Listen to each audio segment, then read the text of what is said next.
Hörmətli izləyicilər, bugün biz Karvan Hotel Sanatoriyasında naftalan neftinin faydaları və prostat vəzi xəstəliklərinin müalicəsi haqqında qısaca məlumat verəcəyik. Qeyd edim ki, naftalan nefti 70-dən çox xəstəliyin müalicəsində geniş şəkildə tətbiq olunmaqdadır.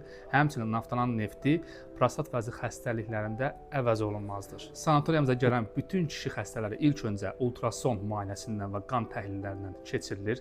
Daha sonra uroloji müayinə və fizioterapevtik müalicələrə yönəldilir. Qeyd edim ki, sanatoriyamıza ən müasir aparat olan Matrix uroloq aparatı gətirilib və xəstələrin istifadəsinə verilmişdir. Bununla yanaşı, naftalan nefti, təmizlənmiş naftalan nefti ilə tampon formasında xəstələrimizə prosedura icra olunur. Hörmətli kişi pasientlərimiz, əgər sizin də xroniki prostatit xəstəlikləri və bunun fonunda baş vermiş cinsi zəiflik və sonsuzluq problemi varsa, bizə müraciət edin və 10-12 gün müddətində tam olaraq sağlamlığınıza qovuşacaqsınız.